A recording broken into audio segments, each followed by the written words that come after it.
Olá, sejam muito bem-vindos ao canal. Eu sou o narrador e hoje trago a vocês a segunda parte do conto A Mão do Macaco.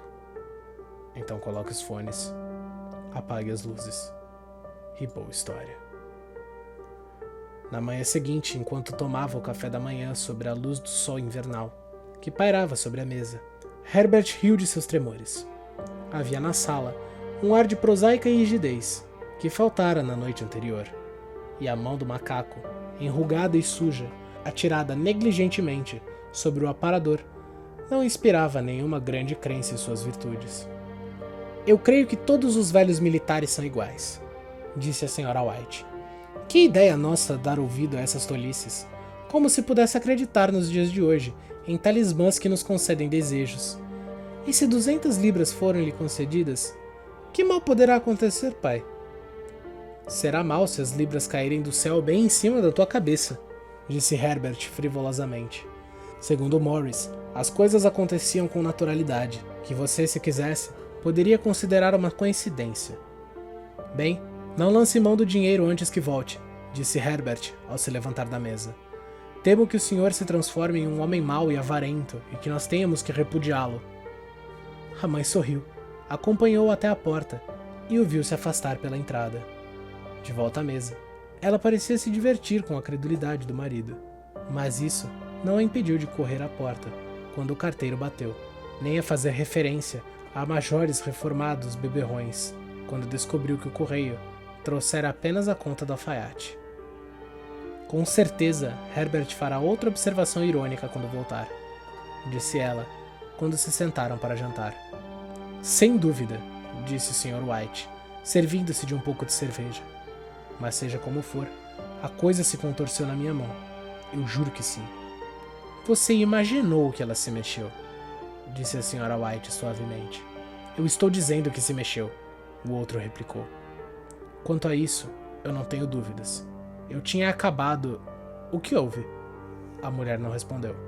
Ela estava olhando os movimentos misteriosos de um homem do lado de fora, olhando indeciso para a casa. Parecia tentar decidir-se a entrar. Numa conexão mental com as 200 libras, ela percebeu que o estranho estava bem vestido e usava um reluzente chapéu de seda novo. Por 3 vezes, ele parou no portão e depois retrocedeu. Na quarta tentativa, pôs a mão sobre ele e, em seguida, com uma súbita resolução, abriu e avançou. No mesmo momento, a Sra. White colocou a mão atrás de si, desatou apressadamente o avental e colocou esta útil peça do vestuário sobre a almofada de sua cadeira. Ela conduziu o estranho, que parecia pouco à vontade, à sala. Ele contemplou furtivamente e ouviu, com ar preocupado, a velha senhora desculpar-se pela falta de aparência e pela sala bagunçada. Pediram-me para que eu viesse, disse ele finalmente. Abaixou-se e extraiu um pedaço de algodão da calça. Eu venho por parte da Mal Maggins. A velha senhora teve um sobressalto. Aconteceu alguma coisa? Perguntou ofegante. Aconteceu alguma coisa com Herbert? O que foi? O que foi? O marido se interpôs. Espere, mãe, disse ele rapidamente. Sente-se, e não tire conclusões precipitadas. Certamente o senhor não trouxe más notícias, não é mesmo? Disse o Sr. White, olhando o homem ansiosamente. Eu sinto muito, começou o visitante. Ele está ferido? Interpelou a mãe.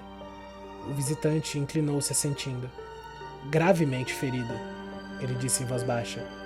Mas já não sente dor. Oh, graças a Deus, disse a senhora apertando as mãos. Mas estacou subitamente quando o terrível significado daquela afirmativa desmoronou sobre ela. Ela viu a confirmação dos seus temores no rosto esquivo do outro. Então, prendeu a respiração, voltando-se para o pouco agruto marido, e pôs a mão trêmula sobre ele. Houve um longo silêncio. Ele foi apanhado por uma máquina, disse finalmente o visitante em uma voz baixa.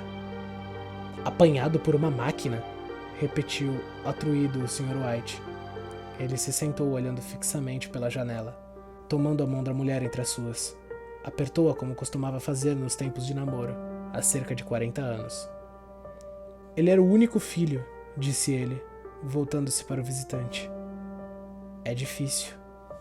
O outro tossiu e levemente caminhou lentamente para a janela. A fábrica me pediu para que lhe transmitisse os sinceros pêsames pela grande perda, disse ele sem olhar em volta. Eu imploro que compreendam que sou apenas um empregado e apenas cumpro ordens. Não houve resposta. O rosto da senhora está lívido e os olhos fixos. A respiração inaudível. O rosto do marido havia um olhar de que o seu amigo major poderia ter ostentado em seu primeiro conflito armado. Quero dizer que a fábrica Mal Meggins se exime de qualquer responsabilidade, disse o visitante. Eles não admitem qualquer responsabilidade sobre o evento, mas em consideração aos serviços prestados por seu filho, pretendem lhe oferecer uma certa quantia a título de compensação. O Sr. White largou a mão da mulher, pondo-se de pé, dirigiu ao visitante com um olhar de horror. Seus lábios articularam a palavra. Quanto dinheiro? O visitante respondeu. 200 libras.